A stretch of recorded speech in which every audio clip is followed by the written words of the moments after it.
অতএব নবী মুহাম্মদ সাল্লাল্লাহু আলাইহি সাল্লামৰ কাৰণে তেওঁৰ ওচৰত অদৰ্শ আকাৰে দৰুদ বৰ্ষিত হওক।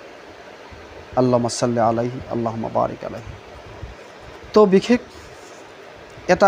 এনেকুৱা এটা বস্তু লৈ আলোচনা কৰিম, কম সময়ৰ ভিতৰত শেষ কৰি দিম, যিটো হ'ল মিলাদুন নবী।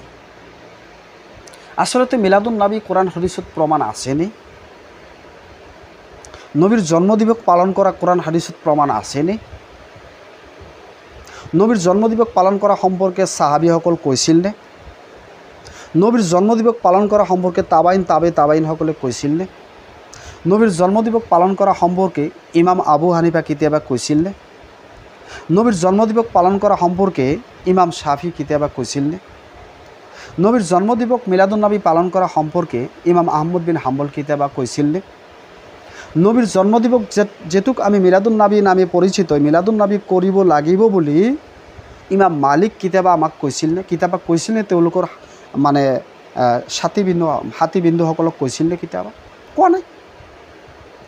আল্লাহ ৰসুল কোৱা নাই, সাহাবীসকল কোৱা নাই,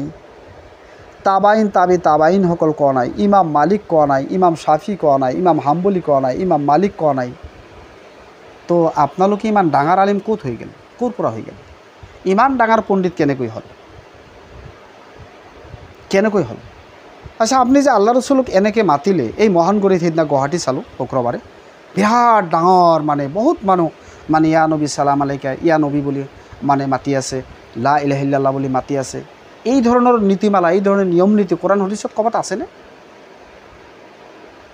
কোন হাদিসত আছে? কোৰআনৰ কোনটো আয়াতত আছে এনেকৈ মাতিব লাগে?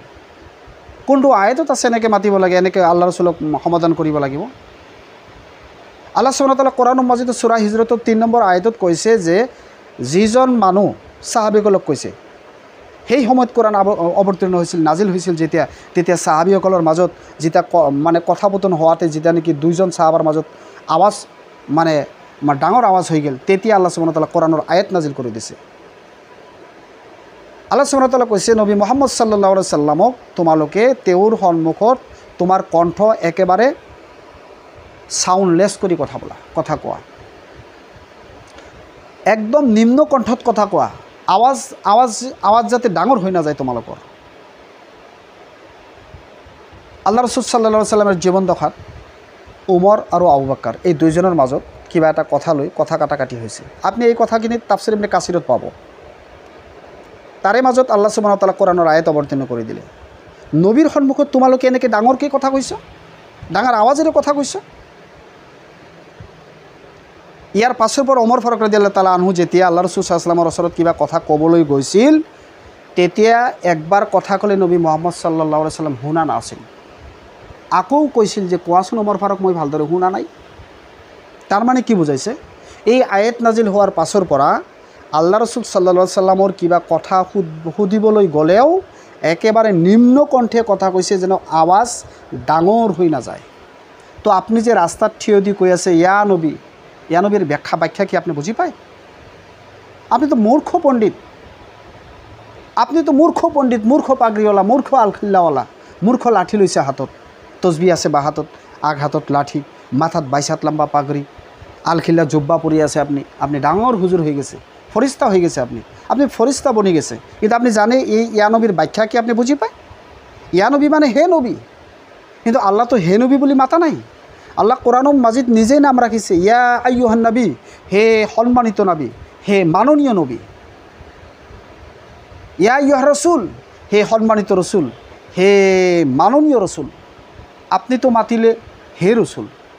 ক'ত আপনার মাজত এই কোরআনের এই আয়াতার ব্যাখ্যার মাজত তো উল্টা হয়ে গেল।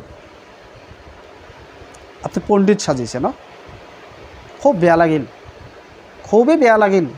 এই মহানগরীর যিটো এই মিলাদুন নবী পালন করলাক, এনেকে রাস্তাত মানে ঘূৰি দাউৰি একজন আৰেকজন সেনেকে দাউৰি লা ইলাহা ইল্লাল্লাহ, ইয়া নবী বিভিন্ন ৰকমৰ হটকাল কৰি তেওঁলোকে চিল্লাই যিটো আল্লাহ ৰসুল সাল্লাল্লাহু আলাইহি ওয়াসাল্লামক অপমাননা কৰি আছে। এটো কি জায়েজ? সম্মানিত শ্ৰোতামণ্ডলীসকল, অনুৰোধ কৰোঁ আপোনালোকক এনেধৰণৰ মিলাদুন নবীৰ পৰা আপুনি ওলাই আহক। মিলাদুন নবী এনেধৰণৰ পালন কৰা কোৰআন হাদিসত এৰ কোনো প্ৰমাণ নাই। হয় আপুনি ৰাখক, চিয়াম ৰাখক। আল্লাহ ৰসুল সাল্লাল্লাহু আলাইহি সাল্লাম কি কৈছে, যদি কোনোবা মানুহ যদি চিয়াম ৰখা অৱস্থাত মাৰা যায় তেনেহ'লে তেওঁক আল্লাহ সুবহানাহু ওয়া তাআলা জান্নাত দান কৰিব।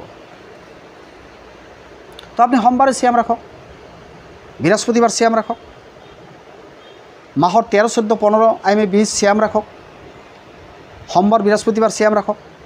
আল্লাহ ৰসুল সাল্লাল্লাহু আলাইহি সাল্লামক সুধিছিল, ইয়া ৰাসূলুল্লাহ সাল্লাল্লাহু আলাইহি সাল্লাম, আপুনি সোমবাৰ আৰু বৃহস্পতিবাৰ কেলৈ চিয়াম ৰাখে?